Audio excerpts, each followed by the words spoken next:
האם אלוקים יכול לברוא אבן כל כך כבדה שהוא בעצמו לא יכול להרים? זו שאלה מרגיזה. מצאתם לה תשובה פעם? מה החידוש של בריאת העולם? שהקדוש ברוך הוא רוצה לברוא אבן כזו שאי אפשר להרים אותה, שהוא לא יכול להרים אותה, ואז הוא רוצה שאתה תרים אותה. ואז אתה תגיד לו, אבל איך אני יכול להרים אותה? הוא אומר, אני אעזור לך. מה אתה דואג? בוא אל פרעה, אני שם יד, שים אתה יד, תדה, הצלחנו להרים אותה. כל ירידה שלך למיצרים בחיים, יש לה תכלית. זה לא סתם עונש, זה לא סתם מקריות, והתכלית היא, ואחרי כן יצאו ברכוש גדול. אתה צריך לצאת מפה עם משהו כזה, שאתה תגיד, עודך השם כי ענפת בי. וואלה, היה שווה את הסיבוב. השבוע בשעה טובה אנחנו נקרא ליציאה ממצרים. סוף סוף יוצאים ממצרים, אחרי גלות ושיעבוד וגזרות, עם ישראל יוצא. וכמו שאמרנו בשירים האחרונים, אז גלות מצרים וגאולת מצרים הם בעצם דבר שהוא שורש לכל הגלויות ושורש לכל הגאולות. ולכן בעצם המוטיב של יציאת מצרים הוא דבר שאנחנו כל הזמן חיים בתוכו. מזכירים אותו כל יום, פעמיים ביום לפחות, את יציאת מצרים, כי האדם צריך כל הזמן, כל החיים שלו לצאת ממיצרים. כל הזמן אנחנו אמורים לגדול, לצמוח, להתפתח. גם מה שהיה טוב אתמול, ואפילו מה שהיה טוב היום בבוקר, נכון לכרגע הוא מיצר. אתה צריך להמשיך להתרחב, להמשיך לצמוח, להמשיך לגדול כל הזמן. אז זה בעניינים היומיומיים, הקטנים והפשוטים, שאדם בכל רגע צריך להתקדם. אבל לכל אחד מאיתנו גם יש את המיצרים הקצת יותר גדולים שלו בחיים. מה שמייצר עלינו, מה שמפריע לנו, מה שמקשה לנו, מה שמשעבד את הכוחות הפנימיים שלנו. דיברנו על זה בשיעורים האחרונים. אז היום אנחנו סוף סוף זוכים לצאת ממצרים. כהקדמה לזה התחלנו בשבוע שעבר את המכות של מצרים. הסברנו על מכת הדם, שזה העניין של להפוך את הקרירות לחמימות, על מכת הצפרדע, שזה דווקא העניין של קרירות, שהאדם תהיה לו קרירות בענייני העולם הזה, תאוות העולם הזה, וכן הלאה, וככה המכות ממשיכות, ובפרשה שלנו אנחנו שומעים על 3 המכות האחרונות, הרבה חושך ומכת בכורות, וזהו, יוצאים ממצרים. עכשיו, המכות זה דבר שהגיע מלמעלה. זה העבודה של הקדוש ברוך הוא. הוא נותן מכות. מה אנחנו צריכים לעשות? זו השאלה. מה התפקיד שלך, בתוך החיים שלך, כדי לצאת ממצרים? אלוקים עוזר לך. יש מכות מצרים, יש משה, יש אהרון, הכל בסדר. אבל מה התפקיד שלך? מה רוצים ממך? בוודאי שזה לא יקרה, הגאולה שלך בוודאי לא תגיע כשאתה יושב רגל על רגל, וכל העניינים יסתדרו לבד. אז זה בטח היה נוח לכולנו לשבת רגל על רגל, ושפשוט כל הצרות ייפתרו באופן אוטומטי. אבל דווקא כדי שהאדם ירגיש חלק מכל העניין, חלק מכל המהלך, אז יש משהו שתלוי גם בך. גם אתה צריך לעשות משהו. אז זה נכון שיש הרבה עזר מלמעלה, וזה נכון שהקדוש ברוך הוא סולל לנו את הדרך, והוא בפועל מוציא אותנו ממצרים, ואנחנו רואים בפרשה שלנו שהיה איזשהו תנאי, משהו כן צריך היה לבוא מלמטה. אז אנחנו נדבר היום על מה בני ישראל היו צריכים לעשות כדי לצאת ממצרים. זה בעצם קורבן הפסח, ונדבר בעומק מה העניין שלו, מה הרעיון מאחורי זה.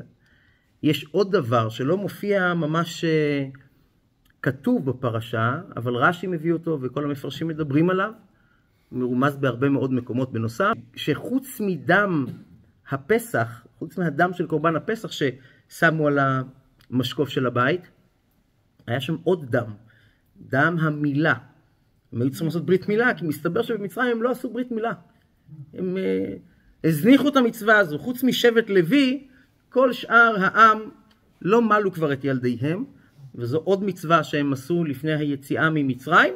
אז יש לנו דם הפסח ודם המילה, אבל לפני כן, בואו נתחיל ממש מתחילת הפרשה.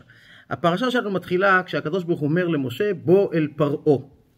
ויש בזה כמובן הרבה מפרשים שמסבירים למה בוא אל פרעה ולא לך אל פרעה.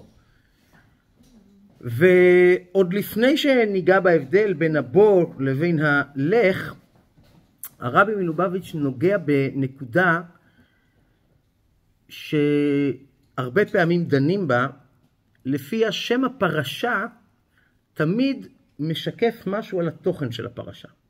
ואם התוכן העיקרי של הפרשה שלנו זה היציאה ממצרים, אז איך השם של הפרשה זה בוא אל פרעה, כשפרעה עדיין כביכול נמצא במצב שהוא בעל סמכות, בעל החלטה, בעל תוקף וכוח. אז זאת שאלה. והתשובה היא שדווקא זה, דווקא העוצמה כביכול של פרעה, היא הסוד של הגאולה. יש משהו בכוח של פרעה, בעוצמה של פרעה, שזה לא רק משהו שאתה צריך לנצח, לשבור, לשלול, זה משהו שאתה צריך לקחת. דווקא העוצמה הזו של פרעה יש בסוד מאוד מאוד גבוה, וזה הסוד של הגאולה. לא רק זה הסוד של הגאולה, מסתבר שזה גם הסוד של הגלות. מה הכוונה זה הסוד של הגלות? הרי גלות מצרים לא באמת התחילה רק בגלל שיום אחד קם איזה מלך וחשב שיש לו בעיה דמוגרפית עם עם ישראל. הנה עם בני ישראל רב ועצום ממנו, אבל נתחכמה לו.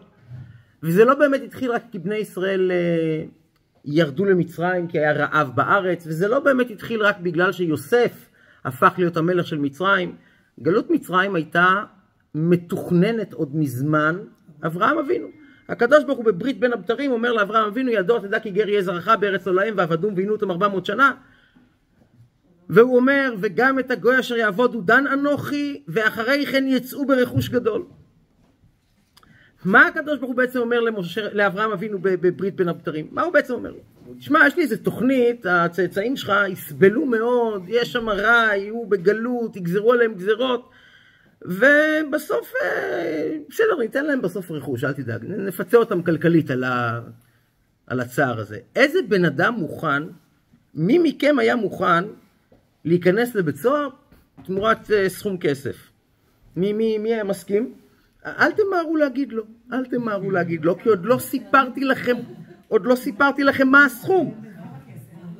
עוד לא דיברנו על כמה כסף, עוד לא דיברתי איתכם על כמה זמן נכנסים, להיכנס ליום לבית סוהר, לקבל 20 מיליון שקל, אני חושב שהיינו לוקחים את זה, לא? ורגע, תלוי גם איזה בית סוהר, אתה יודע, יש בית סוהר, אני יודע, מדינות הזויות בדרום אמריקה, שם שעה אחת בבית הסוהר לא שווה שום דבר, ויש פה בארץ בתי סוהר שזה סוג של קייטנה, בית סוהר זה עדיין בית סוהר, זה אף פעם לא נעים, אבל אתה יודע, תנאים לא רעים כל כך. אז אם בכל זאת הקדוש ברוך הוא גוזר שעם ישראל ירד למצרים, והוא אומר את זה לאברהם אבינו, והסיפור מסתיים ואחרי כן יצאו ברכוש גדול, אתה מבין שבסיפור הזה של הרכוש גדול, חייב להיות משהו שיוצר משוואה שלפיה זה יהיה שווה את הכל. זה יהיה שווה את הכל, אחרת הקדוש ברוך הוא לא היה שם אותנו בכזאת משוואה, ולא היה בא ומספר את זה לאברהם אבינו בכזאת חגיגיות בשעה שהם כורתים ברית. יש משהו בסיפור של גלות מצרים שצריך להיות שווה את הכל. עכשיו, לא תמיד אתה הולך לפי התוכנית האלוקית, כמו שהיא בשורשה. הכוונה שהרי ידוע שגלות מצרים הייתה יכולה להישאר רק גלות בלי שיעבוד, והייתה יכולה להיות רק גלות עם שיעבוד, אבל בלי גזירות קשות. זה יכול להישאר מצב כזה שבני ישראל יורדים למצרים וחיים שם, ולא מרגישים איזה צער ומצוקה, אלא הכל היה נשאר באיזשהו רובד רוחני מאוד נעלה. זה אם בני ישראל לא היו מתחילים לרדת בממתת שערי טומאה, עד למצב, כמו שאמרנו קודם, שהם הגיעו אליו, שהם אפילו לא מלים את הבנים שלהם, שכבר ברית מילה הם עזבו.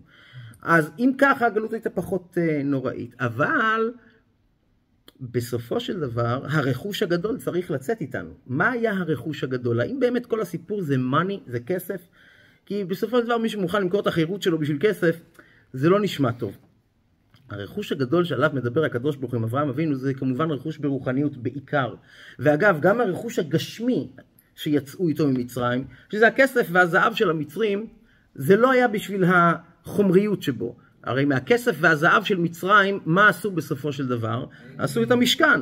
עשו את המשכן, כלי המקדש, בסופו של דבר המנורה הטהורה שעושה אותה משה רבינו. זה נכון שאם לא משתמשים בזה נכון, ברכוש הזה, אפשר להגיע מזה גם לעגל הזהב, אבל השורש היה לעשות מזה משהו שהוא רכוש רוחני, להגיע מזה לאיזושהי מדרגה. אז דבר ראשון צריך להבין כלל מאוד מאוד חשוב. כל ירידה שלך למיצרים בחיים, יש לה תכלית. זה לא סתם עונש, וזה לא סתם מקריות, וזה לא קשור רק לאותו רשע שהחליט עכשיו לעשות לך צער כזה או אחר. כל ירידה של אדם למצב של מיצרים, של מצרים בחיים, יש לזה תכלית, והתכלית היא, ואחרי כן יצאו ברכוש גדול. אתה צריך לצאת מפה עם משהו כזה, שאתה תגיד, עודך השם כי ענפת בי. וואלה, היה שווה את הסיבוב הזה. יצאנו עם כזה רכוש שהיה שווה את זה.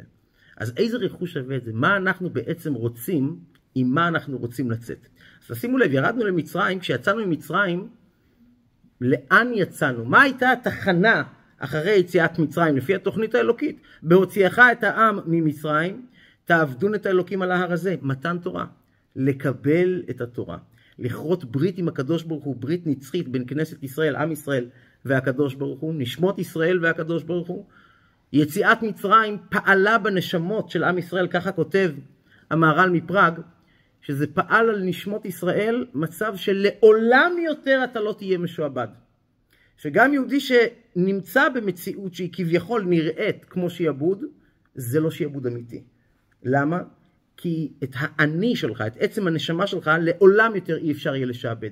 אלוקים שלל מנשמות ישראל את היכולת שישעבדו אותם. יש מצב שאדם מביא את עצמו לסיטואציה מסוימת שהוא כביכול משועבד, אבל לעולם יותר זה לא יהיה טוטלי על הזהות שלך. אז הקדוש ברוך הוא בעצם על ידי הירידה למצרים מרים אותנו למקום הרבה הרבה יותר נעלה, וזה למעשה הסוד של בוא אל פרעה. אתה צריך לגשת פנימה אל תוך הדבר המפחיד ביותר, אל תוך החדר הפנימי ביותר של פרעה, כי שם מסתתר האוצר הגדול ביותר שאתה צריך להוציא משם. אז בואו נראה את זה מבפנים. אומר לנו הזוהר הקדוש דבר מאוד מעניין. למה כתוב בוא אל פרעה ולא לך אל פרעה? אז כותב לנו הזוהר שמשה רבינו בעצם פחד. זה קצת משונה. למה שמשה רבינו יפחד? ולמה עד עכשיו הוא לא פחד? זאת לא פעם ראשונה שהוא נפגש עם פרעה.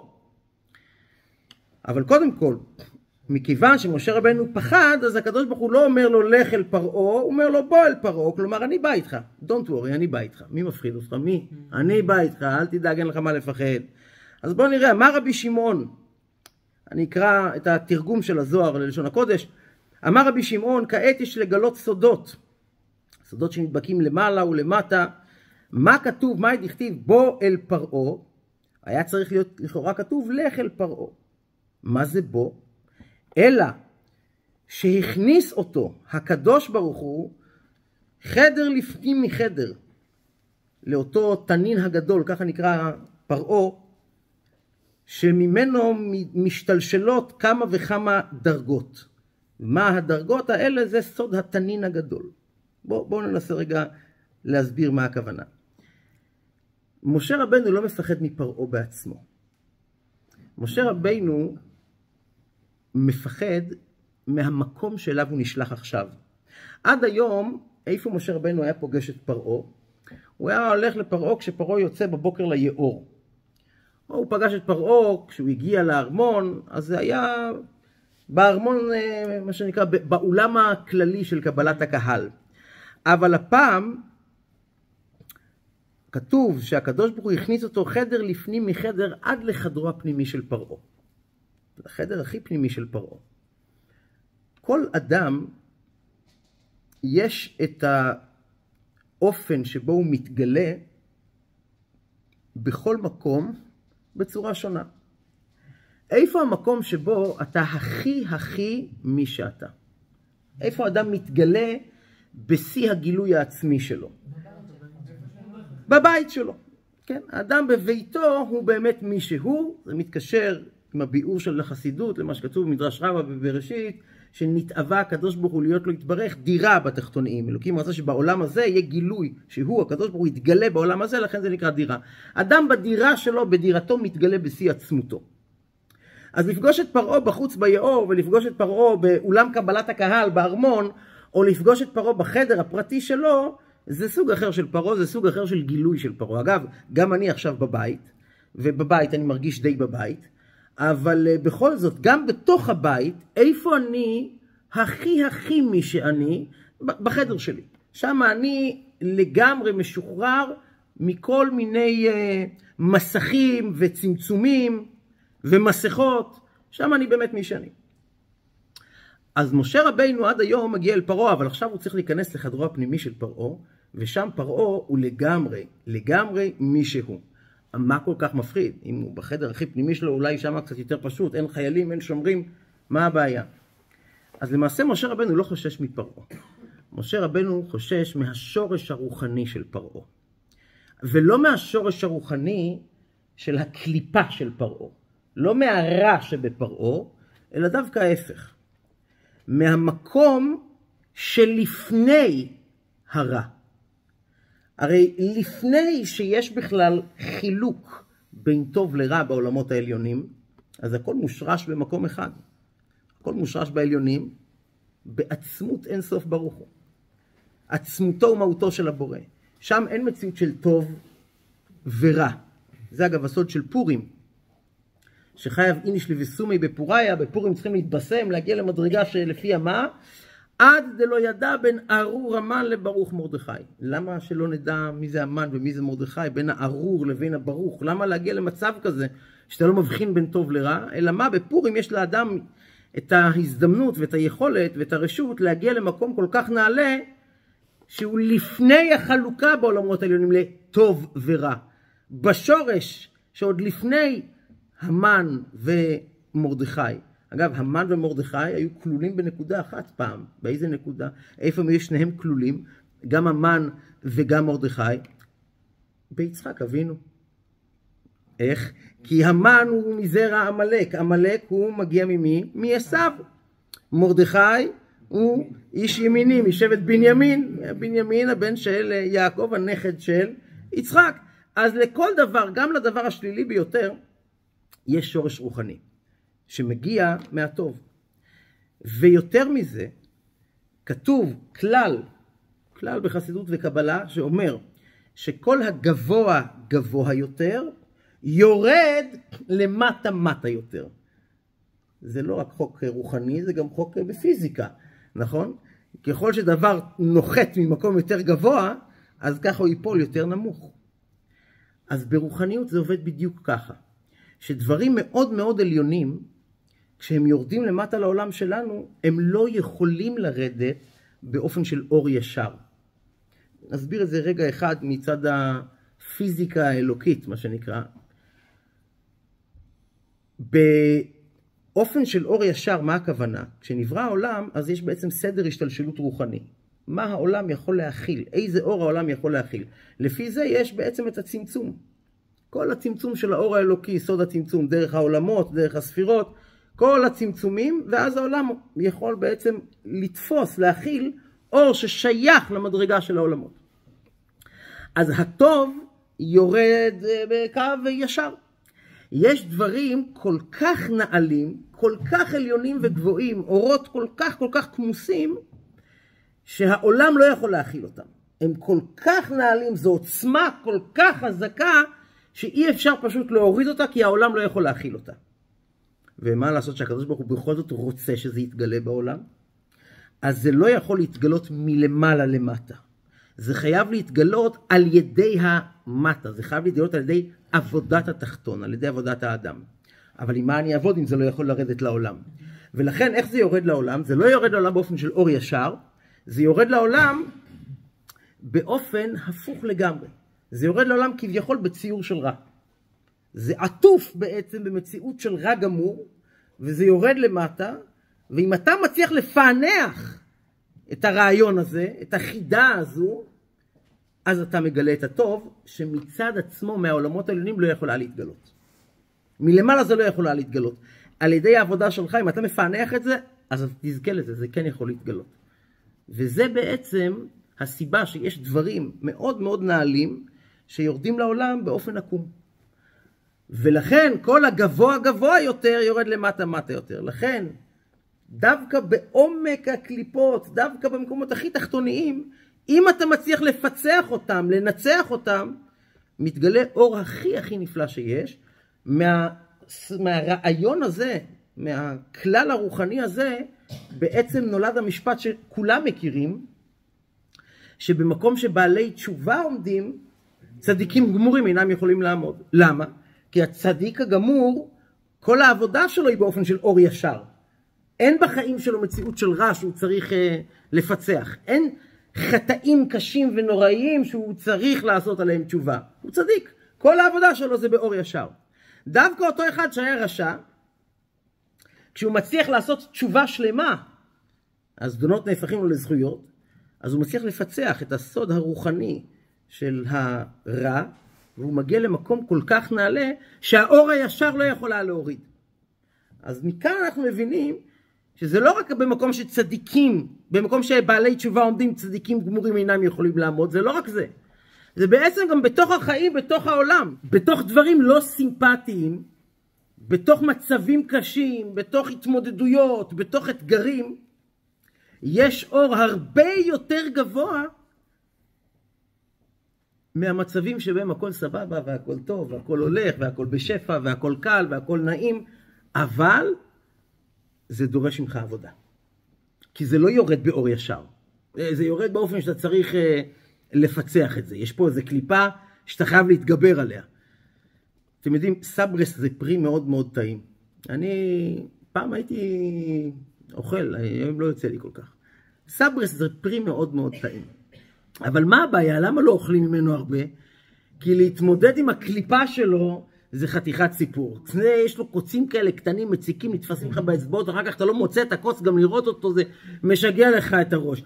אם מישהו מקלף לך את הסברס זה בסדר, אבל שאני עכשיו אתחיל להתעסק עם כל הקוצים, אגב גם לקטוף אותו זה חתיכת סיפור, נכון? זה עוד קוצים ועוד בלגן, הוא נמצא בעמקי הקליפות כביכול, עומק של קוצים, הוא בעצמו יש עליו קוצים, אז אמרתי בחייך, תן לי לאכול משהו יותר קליל, משהו פשוט, תפוח, אתה לוקח את התפוח, כותף מעץ ואוכל, לא צריך קלף, לא צריך כלום. זה יש אור ישר, ויש את מה שיורד לעולם באלם ואסתר. אז מה העבודה שלנו? איך כותפים את הסברס, חבר'ה? מה העבודה שלנו? אז מכיוון שכל הגבוה גבוה יותר יורד מטה מטה יותר, אז בוא נסתכל למטה, מה הכי למטה שיש, ואז נבין מה הטוב הכל כך גבוה שמסתתר מעליו. אין יותר גרוע מפרעה, נכון? פרעה זה הכי נמוך שיש, זה המלך של הרשע, זה המלך של המיצרים, המלך של המצרים. אז מה הדרגה שלו? מה הדרגה הכל כך גבוהה הזו של פרעה? אז אומר לנו הזוהר הקדוש, הדרגה של פרעה זה נגזרת מתוך השם שלו. התפריעו והתגליין מיני כל נהורין. פרעה זה מלשון פריעה. מה זה פריעה? מה זה לפרוע? לפרוע צ'ק. לפרוע את השיער. מה זה פריעה בעצם? לפרוע חוב. המילה פריעה היא בעצם גילוי. אגב, מה זה התנהגות פרועה? מה הכוונה? מה הקשר בין זה בין אדם מופרע, פרוע, התנהגות פרועה, פריעה של צ'ק?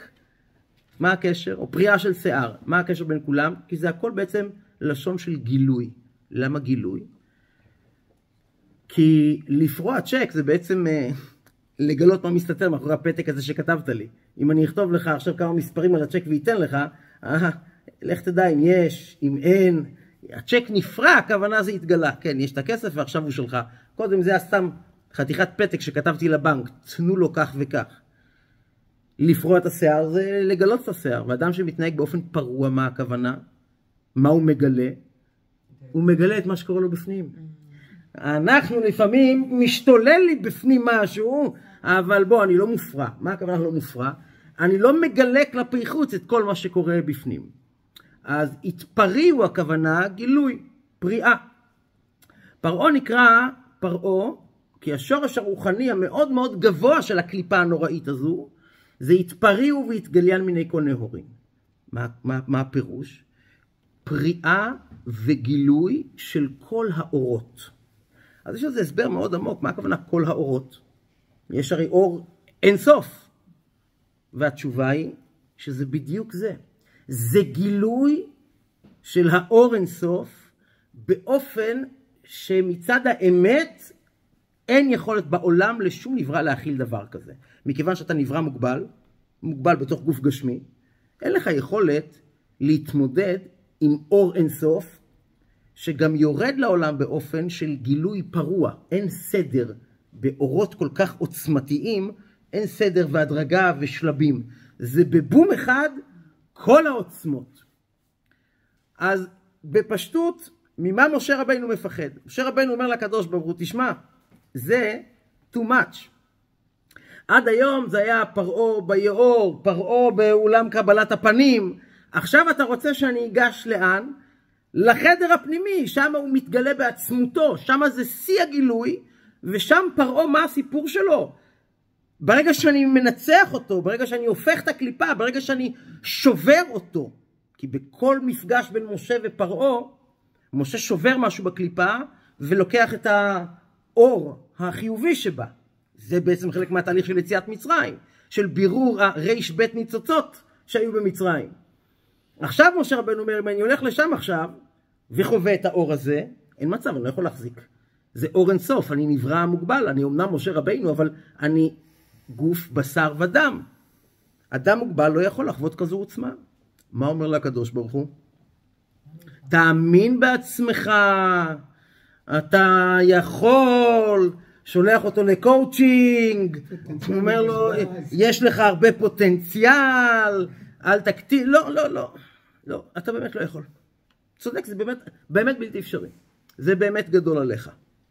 זה באמת בלתי אפשרי, אבל אני אבוא איתך, אני אסדר את זה.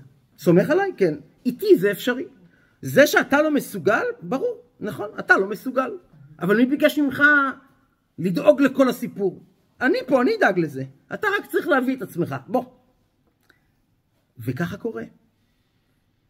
והרבי מלובביץ' מסביר שזה בעצם חלק מהיציאה ממצרים, וזה בעצם הסוד של יציאת מצרים. למה? כי משה רבינו בתור ראש בני ישראל, המנהיג של עם ישראל, הוא צריך לעבור בעצמו את כל התהליך של הגלות והגאולה. כשהוא עובר את זה, בזעיר אנפין, מה שנקרא במיקרו, אז הוא יכול להעביר אותנו את זה במקרו. הוא צריך לחוות את התהליך הזה בעצמו, כדי להעביר אותך את התהליך הזה. אף אחד לא יכול באמת לעזור לך, אם הוא לא היה שם פעם. אם הוא לא עבר את זה. אם הוא לא עבר את הקושי, ואם הוא לא יצא מהקושי. משה רבינו בעצם צריך להתמודד כאן עם מה? עם פחד. זה נכון שזה פחד מוצדק, והוא פחד רוחני, ממדרגה עליונה, אבל בוא נצמצם את זה רגע לשפה שלנו. בבוטום ליין, משה רבינו צריך להתמודד כאן עם פחד. ועם הפחד הכי גדול שלו, ועם פחד שהוא לא מדומיין, זה לא סתם פיקציה, זה לא סתם היצר הרע מלחיץ לך את הראש, זה אמיתי, אתה צודק. זה פחד מלהתמודד עם משהו שבלתי אפשרי להתמודד איתו. באמת הבלתי אפשרי. לעשות את הבלתי אפשרי באמת. איך אני יכול? איך אני אצליח לעשות משהו כל כך לא הגיוני? איך אני מסוגל? זה היה חלק מהיציאה ממצרים. אחרי שראיתם את כל המכות, אחרי שראיתם שהמצרים כבר מתחננים שאנחנו נצא, מה הייתה החוכמה אם פשוט המצרים פלטו אותך החוצה? אתה צריך לצאת מהמיצרים שלך. אתה צריך בעצם להבין שקורה כאן משהו שהוא הרבה יותר גדול ממה שנדמה לך. כי הם יוצאים ממצרים לאן? הם יוצאים עכשיו ל-40 שנה במדבר. הם יוצאים לכבוש ארץ של 7 עמים. הם עדיין לא צבא, הם עדיין לא מאומנים, הם יוצאים אל הלא נודע. זה בעצמו מפחיד. כל אחד מאיתנו לפעמים מפחד לצאת מהמצרים שלו, מהמיצרים שלו, כי הוא שואל את עצמו, ומה אחר כך? דיברנו על זה בשירים האחרונים, כן? וגאלתי ולקחתי והבאתי. אז לפעמים אנחנו מקבלים מוטיבציה וכוח ועידוד ואמונה בעצמנו, כי אנחנו הולכים להתמודד עם משהו שאפשר להתמודד איתו, צריך טיפה יותר כוח רצון, אבל יש דברים שאי אפשר להתמודד איתם. אתה מרגיש שזה באמת בלתי אפשרי. ופה מתחילה הגאולה שלך. למה? כי פה בעצם מסתתר הסיפור של מי באמת הבעל הבית של המסע הזה. מה הכוונה? מאיפה מגיע פחד? מאיפה מגיע אצל האדם פחד? כי אני לא יכול. אני רואה משהו שצריך להתמודד איתו, אני לא יכול. זה גדול עליי, זה חזק ממני, זה בעצם הסתכלות על הכוחות והיכולות שלי, על האמצעים שלי להתמודד עם הבעיה, ואני אומר, תשמע, עליי זה גדול, אני לא יכול. מה עוזר לי שאני מצטכל על ההוא הצליח? תראה אותי, אני יכול, למה אתה לא מצליח? לא יודע, אתה יכול, אני לא יכול, אני לא יכול. ובמקרה הזה של משה רבינו אנחנו אומרים, צודק, הוא באמת לא יכול. אף נברא לא יכול. אלוקים הולך לעשות פה משהו שהוא חיבור הפכים מוחלט. אז לא משנה כמה אתה תאמין בעצמך, כמה ביטחון עצמי יהיה לך, לא משנה כמה אימון אישי יהודי, קואוצ'ינג, CBT יעשו לך, לא משנה כמה סדנאות ותדרוכים תעבור, תמצא את כל הכוחות שלך, תמצא את כל הפוטנציאל שלך, לא משנה כמה, בסוף אתה מוגבל. בסוף כל אחד מאיתנו מוגבל בצורה מסוימת. יש לך 10 כוחות הנפש. יש לך 3 לבושי הנפש. יש לך שורש מסוים לנשמה שלך. אתה בסוף מוגבל. בסוף אתה גם בתוך גוף גשמי. מוגבל, מה לעשות? אפילו משה רבינו בסוף מוגבל בצורה מסוימת. אז שום דבר לא יעזור לך. אפילו לא עשיית הדשמיא שלך. יש לי ברכה מהרבי, הוא יש לו ברכה מהבבא סאלי, זה יש לו זכות אבות, זה אלוקים יעזור לי. לא יעזור לך שום דבר, כי אתה לא יכול, זה גדול עליך. אז כל עוד הסיפור הוא אתה, כל עוד המסע הוא שלך, אז זה באמת בלתי אפשרי. באמת בלתי אפשרי. אבל אתה צריך להבין שאתה לא הולך לבד. וזה לא רק אתה לא הולך לבד, כי אני הולך והקדוש ברוך הוא בא איתי. לא, זה לא עובד ככה. כל המסע הזה הוא בכלל לא מסע שלך. כל המסע הזה בעצם הוא מה? הוא הרצון של הקדוש ברוך הוא. זה סיפור שלו בכלל. הוא פשוט רוצה שזה ייפעל דרכך. אז זה לא קשור אליי, וזה לא קשור ליכולות שלי. זה נכון שאני צריך לתת את 100% שלי ואת 100% של היכולות שלי, אבל בסופו של דבר, מי פועל את העניין? הוא. משה רבנו, כשהקדוש ברוך הוא נגלה אליו בסנה, הוא לא רוצה ללכת לגאול את בני ישראל. למה? אז יש שם כל מיני הסברים, הוא אומר, מה, שליח גדול, לא נעים, מה, כבוד, לא, מי אני, מה אני, ענווה. אבל בוא, הקדוש ברוך הוא יודע, הוא עשה ועדת איתור, בחרו אותך, מה אתה בא להתווכח עם התוצאות, עם המסקנות שלו? מה אתה מתווכח? אז יש בזה המון פירושים והסברים. אחד הביאורים הרי, זה שמשה רבנו אומר לו שהוא כבד פה וכבד לשון. אז הקדוש ברוך הוא אומר לו, מי שם פה לאדם? מי הביא לאדם את כוח הדיבור? יש לך בעיה בדיבור? נעזור לך. מה? אבל מה מוסבר בחסידות וקבלה? שמה זה כבד פה וכבד לשון? ומכיוון שהוא מגיע ממקום כל כך נעלה, של אורות של עולם התוהו, היכולת להכניס את כל האור האלוקי הזה, אור החוכמה הקדושה של משה רבינו, להכניס את זה למלל אל תוך דיבור, ושאתה ואני נבין, זה היה בלתי אפשרי. הוא היה בקיצור way above, הרבה למעלה מיכולת לתקשר עם אנשים כערכיים, עם אנשים רגילים. הוא היה במדרגה כזו, שהתפיסה הרוחנית שלו והראייה הרוחנית שלו הייתה במקומות כל כך גבוהים, שלהוריד את זה לדיבור, להכניס את זה בסוף למילים, זה היה בלתי אפשרי. אז הוא אומר, תשלח מישהו אחר. שלח נא ביד תשלח. הוא אמר, שלח את משיח צדקנו, כי שורשו הוא מעולם התיקון, אני מעולם התוהו. עזוב אותי, זה לא בשבילי. מה הקדוש ברוך הוא אומר לו? אנוכי אהיה עם פיך. מה זה אנוכי אהיה עם פיך? ואנוכי אהיה עם פיך? בתורה כל מקום שכתוב אנוכי צריך עיון גדול. כי הרבה פעמים כתוב אני. אז כשהקדוש ברוך הוא כותב אנוכי, זה מקום שאתה צריך לבדוק למה דווקא כתוב שמה אנוכי. האנוכי הכי מפורסם, האנוכי שאנחנו הכי זוכרים בראש טוב, זה האנוכי של מתן תורה, של 10 הדיברות, ההתחלה של 10 הדיברות. המילה הראשונה שבעצם כוללת בתוכה את הכל, את כל הסוד, את כל הרעיון, את כל הקונספט. האנוכי הזה, זה ההתפריעו והתגליין מיני כל נהורין. מה הכוונה? אמרנו שכל מה שמשה רבינו עובר זה כדי שהוא יוכל להעביר אותנו. אז יש פה את העניין של ההתמודדות עם הפחד, הסברנו אותו בזעיר אנפין, אבל יש כאן גם את האפקט הרוחני של העניין, שמשה רבינו בסוף כן זוכה לקבל את גילוי האור האלוקי המופלא העליון הזה, האור אינסוף שאי אפשר להכיל. למה זה צריך היה לקרות? כי זה צריך היה גם לקרות לכולנו. איפה? במעמד הר סיני. אז משה רבינו עבר את זה שם, כדי שהוא יוכל להעביר אותנו את זה בהר סיני. כי לפני שנברא העולם, כשנברא העולם יותר נכון לומר, אז הייתה גזירה, עליונים לא ירדו לתחתונים ותחתונים לא יעלו לעליונים. השמיים שמיים להשם והארץ נתן לבני אדם. מתי נתבטלה הגזירה? במתן תורה. הגזירה הזו, כשעושים גזירה, מה זה בעצם אומר? שזה לא מצב טבעי. אף אחד לא גזר גזירה שבני אדם יצטרכו לאכול ולישון. נכון? גזירה זה דבר שבא לשנות משהו במציאות. יש מציאות מסוימת ואנחנו עכשיו משנים אותה באופן חד, חותך, וזהו, זה אין מה לעשות. אז הגזירה שעליונים ותחתונים יהיו נפרדים, היא גזירה. זאת אומרת שזה לא המצב הרצוי, ולא המצב שצריך היה להיות. אלא מה? הרצון היה שאנחנו נפעל את ביטול הגזירה, שנפעל את הרצון האמיתי של הבורא, שזה להתגלות פה בעולם. איפה זה קרה? איפה זה התחבר מחדש העליונים והתחתונים? במתן תורה.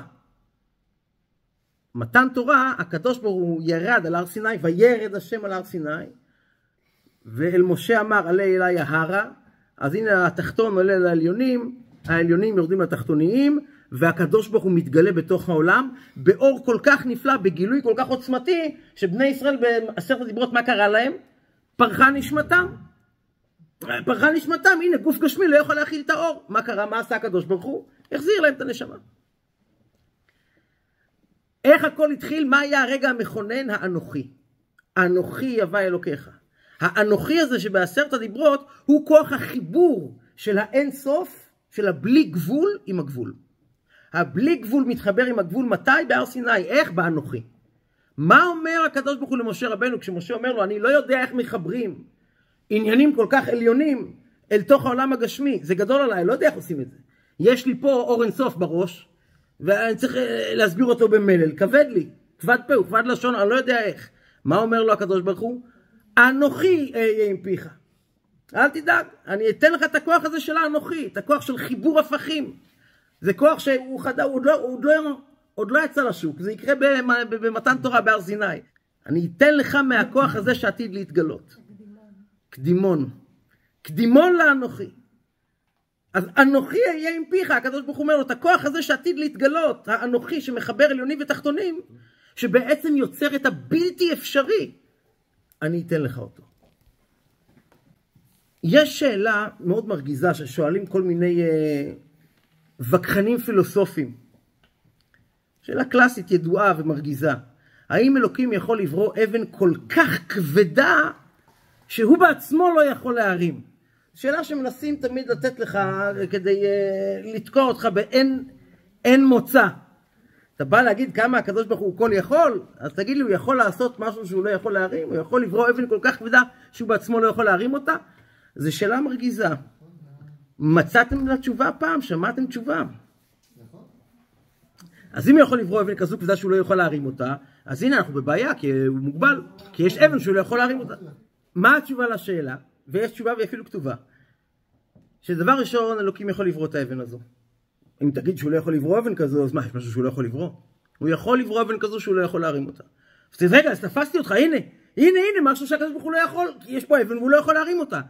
זה, בסדר, עכשיו הוא יחליט שהוא מרים אותה. מה אתה דואג? אז עכשיו הוא כן מרים אותה.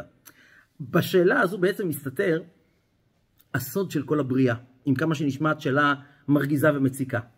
על פי קבלה, שוב, זה יותר עמוק, זה נקרא דעת עליון ודעת תחתון. בדעת עליון הוא בורא אותה, בדעת תחתון הוא לא יכול להרים אותה, בדעת עליון הוא כן יכול להרים אותה, לא ניכנס לזה כרגע, אבל זה בעצם הקונספט של הבריאה. אלוקים רוצה לברוא משהו, איזה קווסט, שהוא בלתי אפשרי, והוא רוצה שהבלתי אפשרי יהפוך להיות אפשרי. עכשיו, זה שהבלתי אפשרי יכול להיות אפשרי, זה לא חידוש אצלו. הוא כל הזמן יכול לברוא אבן כזו כבדה שהוא לא יכול להרים אותה, ואז להחליט להרים אותה. אבל מה החידוש של בריאת העולם? שהקדוש ברוך הוא רוצה לברוא אבן כזו, שאי אפשר להרים אותה, שהוא לא יכול להרים אותה, ואז הוא רוצה שאתה תרים אותה. זה מה שהוא רוצה. הוא רוצה שאתה תרים אותה, ואתה תגיד לו, אבל איך אני יכול להרים אותה? הוא אומר, אני אעזור לך. מה אתה דואג? בוא אל פרעה, אני שם יד, שים אתה יד, תדע, הצלחנו להרים אותה. ואז מה הוא אומר לך? תדע לך, כל הכבוד לך. בלעדיך לא הייתי יכול להרים אותה. כל הכבוד לך. זה בעצם הסוד של כל בריאת העולם. זה כל הרעיון.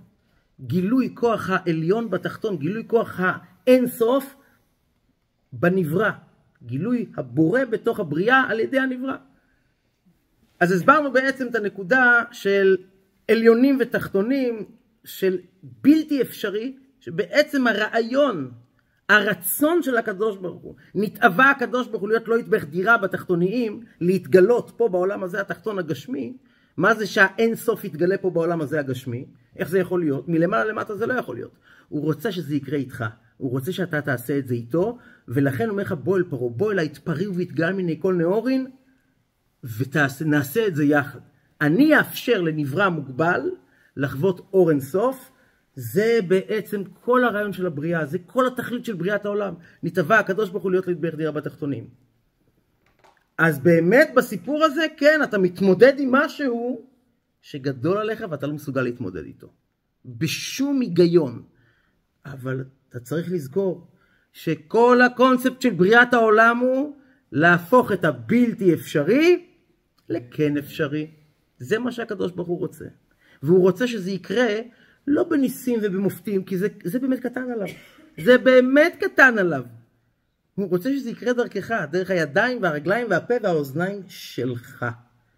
ולכן אתה צריך להבין שאני לא יכול, אני לא מסוגל, בסדר, מי הסוג עכשיו באני שלך? זה לא שלך וזה לא אתה. יש כאן את הקדוש ברוך הוא. ברגע שאתה מבין שהמסע הוא מסע שלו, של הקדוש ברוך הוא, ולא מסע שלך. הרצון הוא רצון שלו ולא רצון שלך, אז פשוט, הנני שלחני, יאללה אני הולך, אני יוצא לדרך. ולכן אין דבר כזה באמת שהוא בלתי אפשרי. אז משה רבנו צריך להתמודד כאן עם הפחד, והוא צריך להתמודד עם העניין של אפשר לעשות את הבלתי אפשרי, והוא צריך להתמודד עם ויח את המצרי ויתמנהו בחול, שדיברנו בשבוע שעבר, להרוג את המצרי שבו, את הנקודה של המצרים, של המיצר שבו. ועכשיו מגיע תורנו. עכשיו מגיע התור שלנו.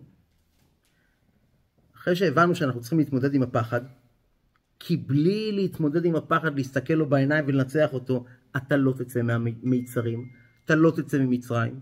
אפשר להבריח אותך מפה, בשקט, אבל זה לא יהיה באמת גאולה, זה לא יהיה שלם אצלך. אתה רוצה באמת שזה יהיה שלם, אתה צריך לנצח. לכן אנחנו מגיעים בעצם לעבודה שלנו עכשיו, שזה קורבן הפסח. קורבן הפסח היה בעצם לקחת את האליל המצרי, בי' בניסן, ביום העשירי לחודש ניסן, היו צריכים לקחת אותו הביתה, לקשור אותו בבית, ואחרי 4 ימים, לשחוט אותו. שוחטים אותו, ואז לוקחים מהדם שלו, מורחים על המשקוף של הבית, ואז עושים אותו על האש, בחוץ, אבל לא סתם על האש, אלא ראשו על קרעיו ועל קרבו, שיהיה שלם, אסדו, כן? ולאכול אותו, ולא לשבור את העצמות, ולא לצאת מהבית אחר כך עד הבוקר. שם העניין שלם שמוסבר כמובן ברוחניות בצורה נפלאה, כי זה בעצם הרגע לפני הגאולה. תתמקד בסיפור הזה, שם נמצאת הגאולה, ככה יוצאים ממצרים.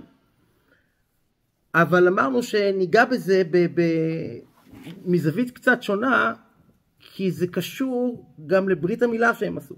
אז בואו נראה מה רש"י מספר לנו על הקורבן פסח ועל הברית מילה. וכך אומר רש"י. היה רבי מתיה בן חרש אומר, הרי הוא אומר, כתוב בספר יחזקאל, ואעבור עלייך ואראך, והנה איתך את דודים. מה הכוונה? הקדוש ברוך הוא אומר לעם ישראל, אני עובר ורואה אתכם, ואני רואה שהגיע, מה זה את דודים? את דודים זה זמן אהבה. הגיע הזמן לאהבה, הגיע הזמן להתחתן. את דודים. מה זה הגיע הזמן להתחתן, הגיע הזמן לאהבה? זה הגיע הזמן לגאולה, כן? למתן תורה, למעמד הר סיני, שזה צאנה אורנה בנות ציון במלך שלמה, בעטרה שטרה ליום ביום חתונתו. נו, זה מתן תורה. הקדוש ברוך הוא ורואה אותנו ואומר, הגיע הזמן להתחתן. הגיע זמן אהבה. הגיע שבועה שנשבעתי לאברהם שהגאל את בניו. זה הרגע, יוצאים ממצרים. אבל מה קרה? ולא היו בידם מצוות להתעסק בהם כדי שיגאלו. מסתבר שכדי להיגאל באלף, כן? בשביל לצאת ממצרים, אתה צריך לבוא עם משהו חביבי, אתה צריך לבוא עם משהו ביד. אתה לא צריך להביא איתך את כל הכסף, אבל איזשהו הון ראשוני אתה צריך. מה לעשות? אתה צריך איזה... אז אומר, אין להם שום מצוות שהם יתעסקו בהם כדי שאני אוכל לגאול אותם, כדי שיגאלו. שנאמר, ואת ערום ועריה. וואלה, הייתם ערומים מן המצוות, לא היה להם כלום. ונתן להם שתי מצוות. דם פסח ודם מילה, שמעלו באותו הלילה. שנאמר, מתבוססת בדמייך. מה זה בדמייך? בשני דמים. לא נאמר מתבוססת בדמך, אלא בדמייך. ואומר גם את, בדם בריתך שילחתי אסירייך, מבור אין מים בו. מה זה בור אין מים בו? זה הבור של יוסף, זה תחילת גלות מצרים בעצם בשורש. איך שחררתי את האסירים, אומר הקדוש ברוך הוא. איך שחררתי אותם ממצרים? מדם בריתך, מדם הברית שלכם. זה מה שגרם לנו להיגאל למצרים. ואז זה דם הברית, ודם פסח כתוב, ושהיו שטופים בעבודת כוכבים. שטופים בעבודה זרה. אמר להם, משכו וקחו לכם, שכתוב, משכו וקחו לכם צאן למשפחותיכם. מה זה משכו? משכו ידיכם מעבודת כוכבים, וקחו לכם צאן של מצווה. מצאן שהוא היה עבודת כוכבים, תהפכו אותו לצאן של מצווה. אז בעצם מסתבר שהיינו צריכים דם כדי לצאת ממצרים. יותר נכון לומר, כן, מסתבר שכדי לצאת אתה צריך איזשהו משהו איתך ביד. היינו ערומים מהמצוות. תן לי משהו לעבוד איתו. אז אם ערומים מן המצוות, אז בוא ניתן לך מצווה. למה דווקא 2? למה דווקא 2 מצוות? אם אתה ערום מהמצוות, קח 10 מצוות. אתה יודע מה? שתהיה לבוש טוב. כי תראה עירום וכיסיתו. מה אתה נותן לו? רק 2 פריטים? תלביש אותו כמו שצריך. ואם לא צריך הרבה, אלא רק משהו קטן, אז זה לו מצווה 1. למה דווקא 2? למה דווקא 2 מצוות? ומתוך 2 מצוות האלו, למה דווקא את 2 אלו? ולמה בשתיהם יש דם? האם כדי לצאת ממצרים צריך לדמם? האם באמת כדי להביא לגאולה שלי חיים? כדי להביא לחיים שלי? האם באמת כדי להביא לחיים שלי גאולה? זה צריך לכאוב? צריך לדמם בשביל זה? אז בוא נראה מה אומרים לנו על אותה ברית. מה הסיפור? למה באמת צריך 2 מצוות? אז דבר ראשון, הרבי אומר שזה כנגד סור מרע ועשה טוב. 2 המצוות האלו בעצם, הסור מרע זה, תשמע, אתה רוצה לצאת ממצרים? קודם כל תעזוב את העבודה הזרה. בוא, תוריד את זה, לפני שאנחנו מתחילים בכלל לדבר, תעזוב את זה, תוריד את זה מהיד, מספיק. יש גבול. ככה, איך נעבוד ככה? טובל ושרץ בידו. קודם כל עזבו את העבודה זרה. עכשיו, אחרי שעזבת את העבודה זרה, עכשיו אנחנו רוצים גם לתת לך איזושהי זכות, איזושהי מצווה שתהיה שלך. נתן להם את מצוות הברית מילה. אוקיי, אז צריך סור מרע ועשה טוב. למה דווקא המצוות האלו? למה דווקא מצוות שקשורות עם דם? דבר ראשון צריך לדייק, דבר מאוד מאוד מעניין. המשכו ידיכם מעבודה זרה, זה בעצם השה היה האליל המצרי. אז אנחנו מדברים על העניין, דיברנו על העניין של להתמודד עם הפחד. המשימה הזו של לקחת את האליל המצרי ולהחזיק אותו 4 ימים בבית שלך. והמצרי בא ואומר, תגיד לי, אני ראיתי צריך שה בתוך הבית, קשור למיטה, מה הסיפור? מה העניין? אתה אומר לו, זה, טוב, תשמע, מסתבר, עוד 4 ימים, אנחנו הולכים לשחוט אותו, ואתה יודע, על האש כזה. והמפרשים מביאים, תקשיבו טוב, המפרשים מביאים, שקשה היה להם למצרים לראות את השחיטה של השה, יותר מכל המכות שבאו לפני כן. יותר מאדם, צפרדע, קינים, ערוב, דבר, שכין, ברד, הרבה וחושך. עד כדי כך היה קשה להם, שהם רואים את האליל שלהם, שאנחנו שוחטים אותו. עכשיו תקשיב טוב, אתה מבין כמה זה קשה להם, אתה מבין איזה זעזוע אתה הולך לעשות להם, ואתה ירדת מהפסים, אתה כאילו, זה משאלת מוות דבר כזה, נכון? להיכנס היום עם טלית ותפילין לאמצע רפיח. כמה זמן זה מחזיק הסיפור? 4 ימים, 4 ימים אתה לא תצליח לעמוד שם ככה, נכון? ירדנו מהפסים. אז הנה אפרופו להתמודד עם הפחד. זה לבוא ולומר למצרי, תקשיב טוב, אני כבר לא עבד שלך, אני כבר לא מפחד ממך. וכתוב בפירוש, שבאו המצרים ורצו להורגם, ועשה השם נס, ואז התחיל בלגן הגדול במצרים, וזה בעצם הנס שנקרא שבת הגדול.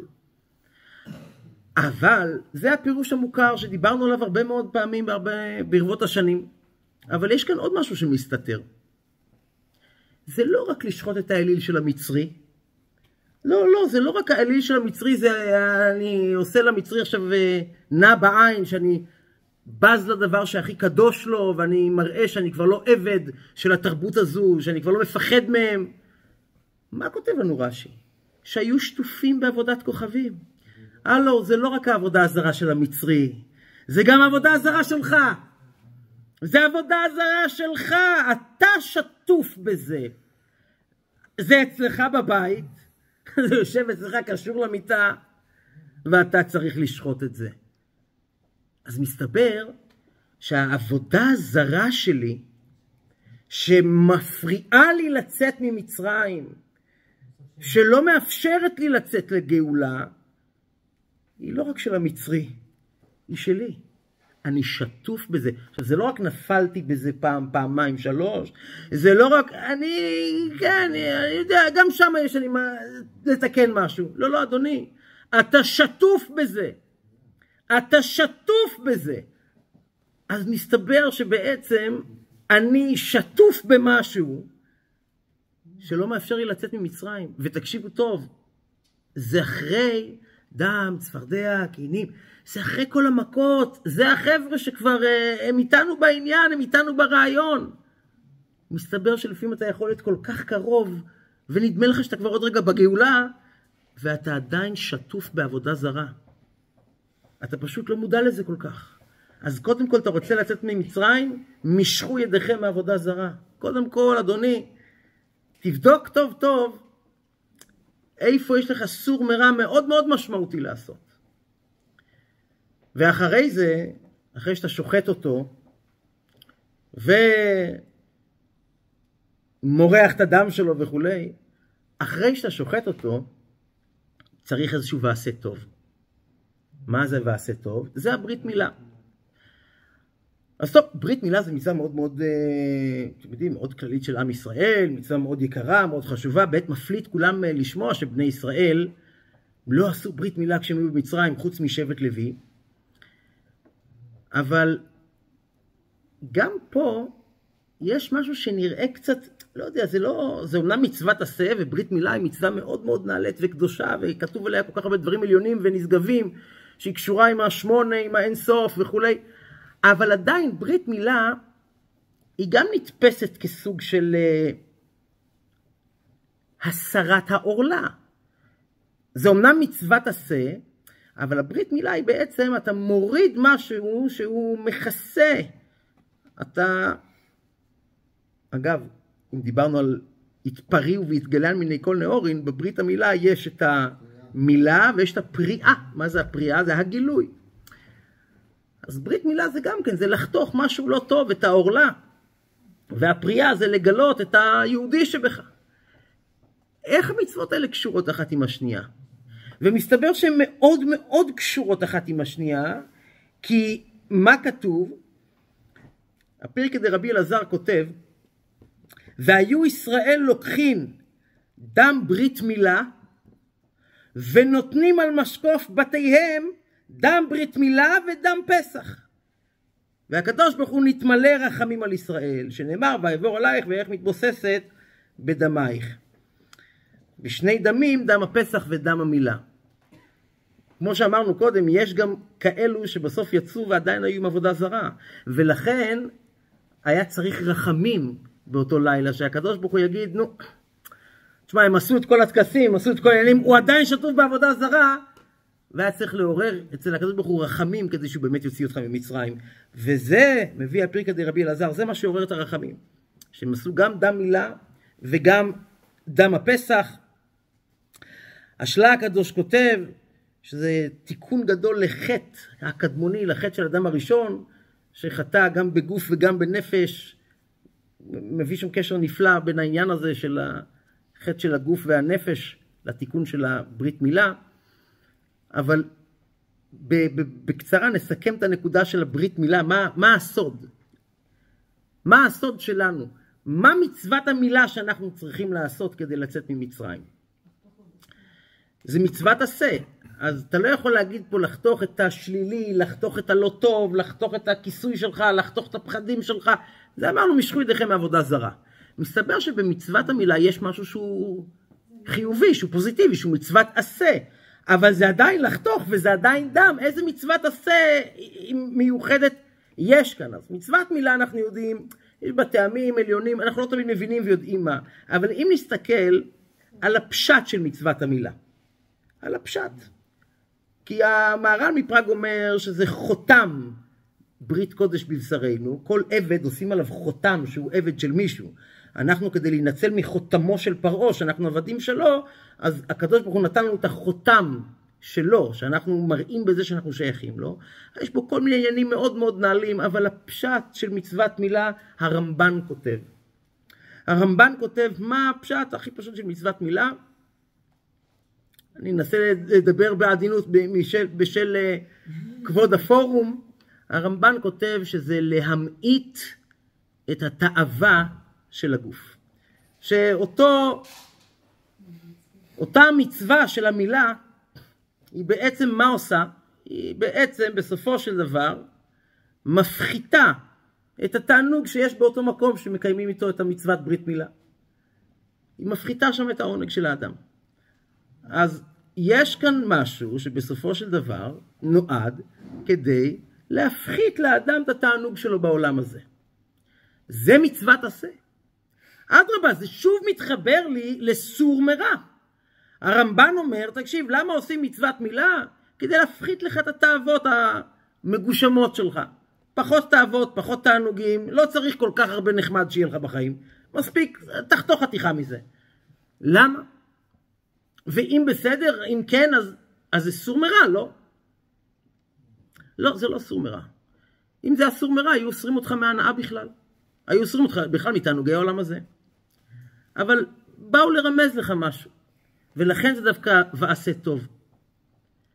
כשבאים למעט לאדם בתענוג של העולם הזה, זה קצת מקומם. לא? כאילו, מה הסיפור? לא יודע. הזמנו פיצה הביתה, רגע לפני שאני אוכל, אשתי אומרת לי, רגע, תביא פיצה, והורידה לי את כל התוספת של הזיתים. אמרה, למה? אם אתה למעט לך את התענוג בפיצה, לא צריך. פיצה מספיק, לא צריך גם זיתים, לא צריך. חתכה לי את כל הזיתים, עשה לי ברית מילה לפיצה, למה? למה? טעים לי, תעזבי אותי בשקט, תני לי שיהיה לי טעים. למה הקדוש ברוך הוא בורא אותנו בעולם? הוא לא מונע מאיתנו תענוגי העולם הזה, אבל הוא אומר לך, לא צריך הכל. קצת פחות, תחתוך חתיכה, תוריד את התוספות. למה זה? ואיך זה מקשר למצוות עשה? אז האדמו"ר הזקן, בעל התניא, בשולחן ערוך, שולחן ערוך הרב, שולחן ערוך של האדמו"ר הזקן, הוא פוסק שהתקדישתם והייתם קדושים, שכתוב בתורה, פרשת קדושים, זו מצוות עשה מדאורייתא. מה מצוות עשה? קדש עצמך במותר לך. מה זה קדש עצמך במותר לך? יש דברים שהתירה לך תורה. מותר לך לאכול בשר, מותר לך לשתות יין, מותר לך ליהנות מהעולם הזה, ואדרבה, שנהנים מהעולם הזה, מברכים את הקדוש ברוך הוא, אין הנאה בלא ברכה. אז, מה זה קדש עצמך במותר לך?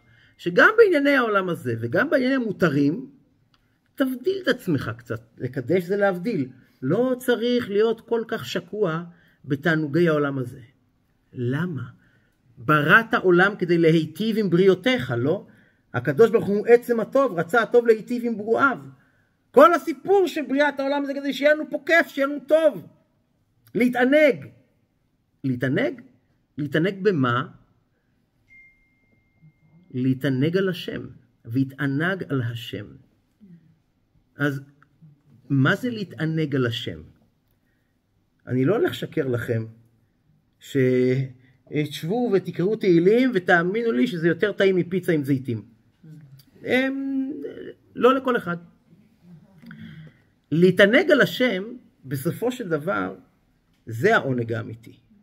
כי העונג של הקדוש ברוך הוא, העונג בקדוש ברוך הוא תענוג באין סוף. הוא תענוג אין סופי. תענוגי העולם הזה, זה האדם מגיע לסיפוק, איך היה אומר המשפיע שלנו עליו השלום הרב דונין? זה האדם מגיע לשיא, ואז פוק, זהו, נגמר. כן, הולך ועובר. תענוג, שהוא תענוג של אלוקות, הוא תענוג באין סוף, הוא תענוג של אין סוף. הוא תענוג בלתי מוגבל, כי הנשמה היא בלתי מוגבלת. כמה יצא לכם לחוות כאלה? כמה אתם מכירים? מי יכול לתת לנו דוגמאות לתענוג באור אין סוף שהיה לו לאחרונה? קשה קצת, נכון?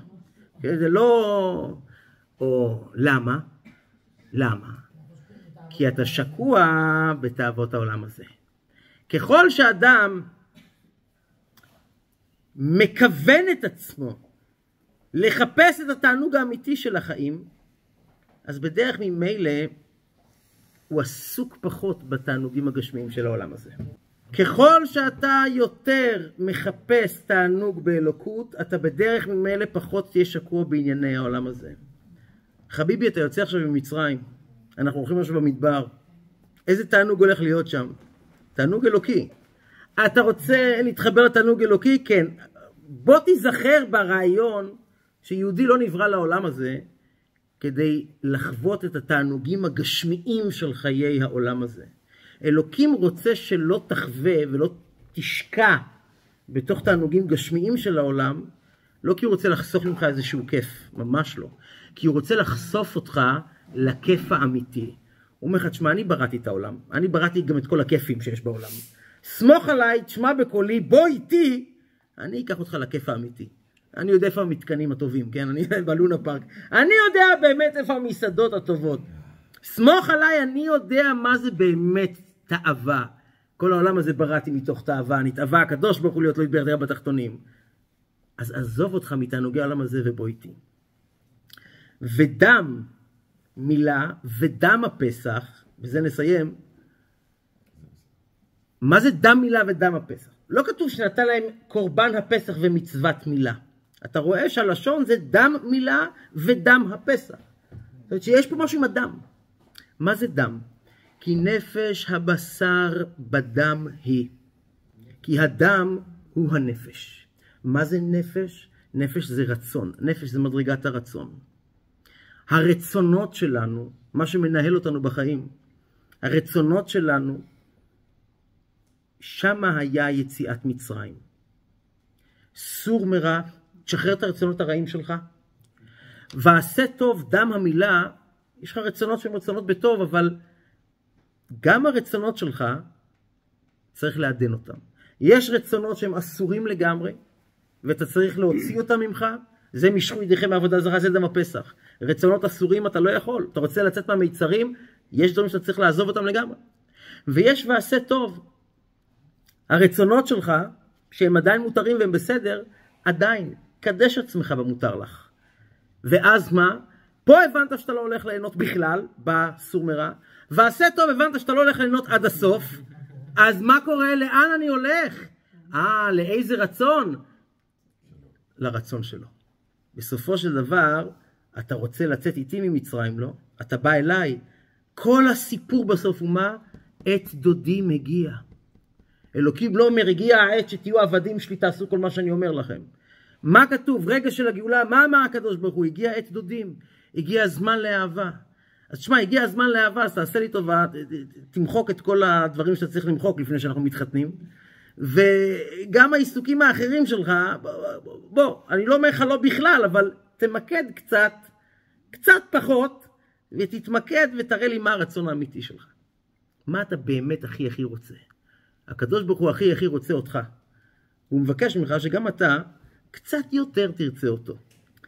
כשאתה יודע שהקדוש ברוך הוא רוצה אותך, ואתה יודע שהוא בא איתך אל המסע הזה, ואתה יודע שהוא רוצה לעשות איתך את הבלתי אפשרי, הוא רוצה להפוך אותך לנשיאת הפכים, של ניצחון במקום שאי אפשר לנצח, של הצלחה בדברים שאי אפשר להצליח, עכשיו אתה מוכן לצאת ממצרים. כשאתה שם, אתה באמת יכול לצאת ממצרים. אז מה השיעורי בית שלנו להיום? ומה השיעורי בית שלנו כדי לצאת ממצרים? קודם כל, הבוא אל פרעה. האומץ להתמודד עם הדברים שהכי מפחידים אותך, הדברים שזה לא רק אתה חושב שהם בלתי אפשריים, אלא הם באמת בלתי אפשריים.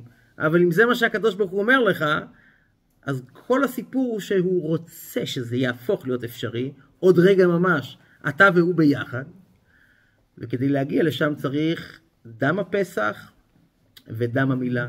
צריך לבטל את הרצונות הלא טובים שלנו, וגם ברצונות מותרים בעולם הזה, צריך קצת להמעיט, כדי להראות שהרצון האמיתי שלנו ממוקד למקום אחד בלבד, להתענג על השם, לאנוכי השם אלוקיך לעת דודים, לזמן אהבה, לזמן גאולה. שנזכה בעזרת השם לגאולה אמיתית ושלמה, לצאת מהמיצרים שלנו כל אחד ואחד, ועל ידי שאנחנו יוצאים מהמיצרים, אז בעזרת השם, תכף מיד ממש נזכה ליציאה מהמיצרים הכללית של כל עם ישראל, גאולה אמיתית ושלמה עם משיח צדקנו, שכל החטופים יצאו מהמיצר הנורא שהם נמצאים בו וישובו הביתה בריאים ושלמים, כל החיילים הגיבורים שלנו, הצדיקים, שהשם ישמור אותם וישוב אותם הביתה בריאים ושלמים, נזכה לגאולה אמיתית ושלמה תכף מיד ממש. כוח גדול